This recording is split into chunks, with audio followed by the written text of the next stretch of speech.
Hello there, parents. I hope you're doing okay. It's Benji here. I hope you're doing all right. So this is just literally a basic little video about the education curriculum, which is called EYFS, or Early Years Foundation Stage, that your preschool, nursery, childminder, whichever setting you've chosen for your child, needs to be teaching them, and it needs to be Ofsted registered. So when you go for a visit for like your prospective um, setting, make sure you go, obviously make sure it's Ofsted registered, it has to be legally. And next, just ask them, what's your EYFS curriculum look like? What do you do for activities in there? Really good question.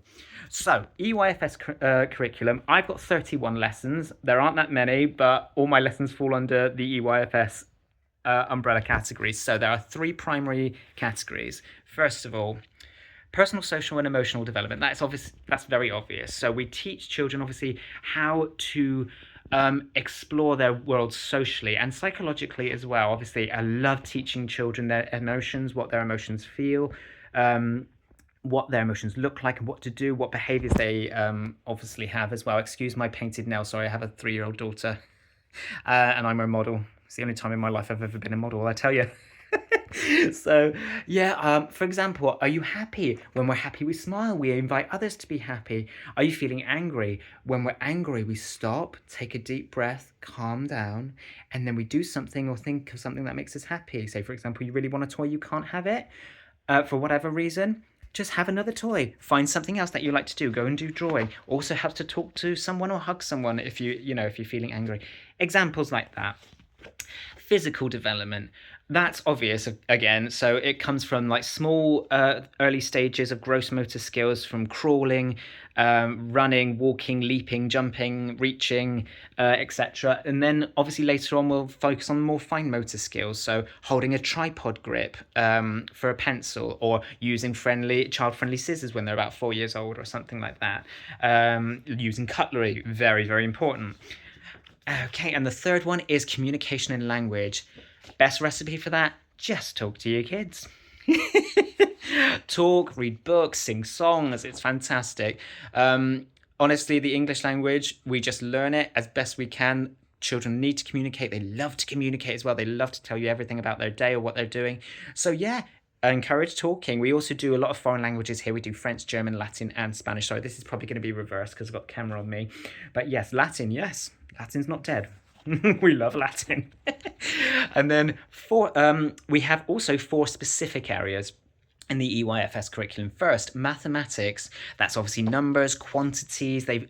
Children are exposed to numbers and shapes every day of their lives. Stars, circles, triangles, and then quantities. I have 4 bits of pasta left on my plate. I have 3 raisins, etc., etc. So yeah, and then obviously the relationship between numbers. If I add one, if I take one away, etc. Next is literacy.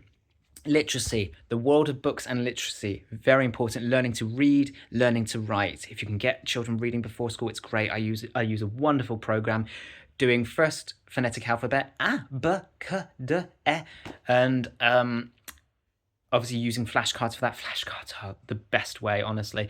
Then using some digraphs as well. So k, h makes ch, s, h makes sh, etc., etc. And then we move on to some 3-letter words: mum, dad, etc. So yeah, that is the best way forward. Understanding the world that's quite a big one. So understanding a world is basically teaching your child about the world that we live in, that they've been born into, and how they fit in that world as well. So things like the seasons for physics, what the spring, summer, autumn, and winter. Why do these happen? What is happening in these seasons? Why do they change? The geography about where they live, the history.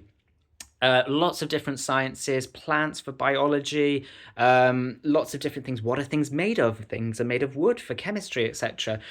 Business studies, economics, that sounds a little bit advanced, but it's literally just taking them to the shop, because they go shopping and they need to understand it's a transaction. We earn money to buy things, etc. We don't go too deep into that, but it's just a basic concept. You need money to buy things, transaction, a social transaction. And finally, we have expressive arts and design. beautiful. So here we do craft, photography, textiles, drama, music, music tech, performing arts, design and technology. Oh, it's so wonderful to see a kid creating, because it really brings out their own individuality. You can tell so much from a child's individuality by the way what they draw, what they paint, or what they sculpt, or anything like that. It's so lovely to see.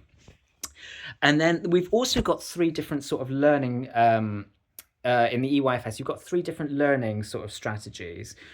So first of all, playing and exploring. Obviously, that's quite obvious. But things like showing curiosity, using your senses, playing with open-ended, not just open-ended toys, but open-ended activities as well, like initiating their activities as well. Lovely, lovely, very important stuff. Active learning. Now, this is when they're learning. So obvious, isn't it? Active learning in an active way. So maintaining focus, showing high energy, obviously resisting distractions and everything like that. That is fantastic. And then creating and thinking critically as well. Say, for example, you're making a tower of Duplo and it keeps falling down. Changing your strategy. Why does it keep falling down?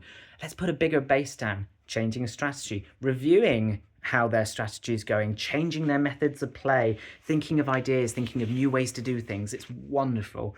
So yeah, in a nutshell, everybody, that's the EYFS curriculum. It sounds a little bit complex, sounds a lot for a child, but honestly, this is what's needed. Okay, so make sure when you go to your prospective setting, childminder, preschool, nursery, whatever, just have a little question for them.